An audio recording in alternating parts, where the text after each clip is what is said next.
Hey yo les amis, bienvenue dans cette nouvelle vidéo YouTube, j'espère que vous allez bien.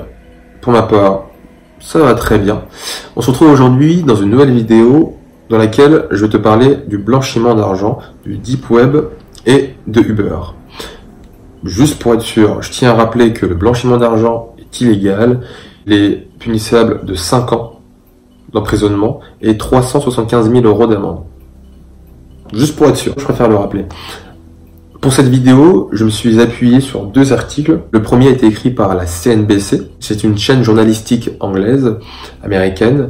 Et le deuxième article, je me suis appuyé sur un article publié en juillet 2018 par France 24, parlant du blanchiment sur les jeux en ligne du type Clash of Clans. Je vais parler de ces 2 articles, mais de façon très succincte. C'est pour ça que je t'incite à aller voir dans les commentaires les 2 liens de ces articles afin de les lire, pouvoir t'informer beaucoup plus toi-même et voir quels sont les procédés employés par ces cybercriminels. Alors concernant Uber, je vais partager avec toi tout de suite une capture d'écran d'une annonce prise sur le Deep Web. Comme tu peux le voir, c'est écrit en anglais.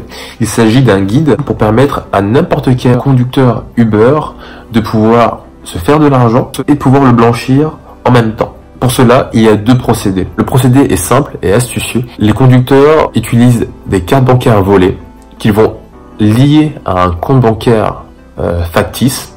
Ils vont générer une demande de course sans avoir de conducteur derrière et la carte bancaire va être prélevée.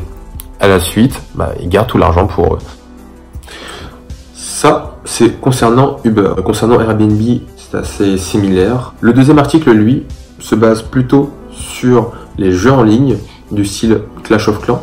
Et aujourd'hui, on peut s'imaginer que les jeux très répandus, très connus comme Fortnite sont en proie aux mêmes malversations. Le procédé est un peu plus différent. Les cybercriminels vont créer de faux comptes de jeux, vont utiliser les cartes bancaires volées pour acheter des crédits, des bonus, pour faire évoluer des personnages très rapidement. Par la suite, ils vont proposer ces profils, ces comptes de jeux qu'ils ont boostés à la revente sur des sites internet et sur différents réseaux. Ça, c'est le premier procédé pour les jeux en ligne. Le deuxième procédé consiste à faire appel à des sites internet pour booster son propre compte de joueur. Le joueur va entrer son identifiant, son mot de passe sur les sites web. Le site web accessible sans avoir à aller sur le Deep Web.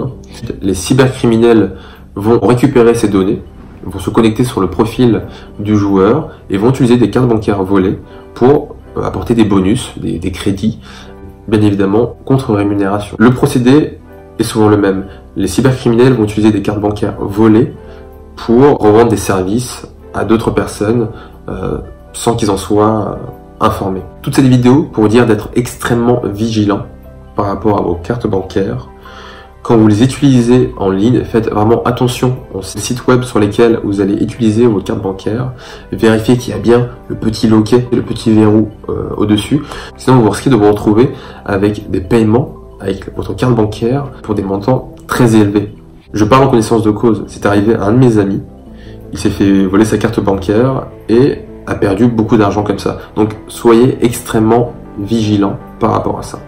Cette vidéo est terminée. Si tu l'as aimé, je t'invite à laisser un pouce bleu en dessous. Dis-moi également en commentaire si cette petite histoire t'est déjà arrivée à toi ou à un proche et comment vous avez réagi. Je vous dis à vendredi prochain pour une nouvelle vidéo. Ciao!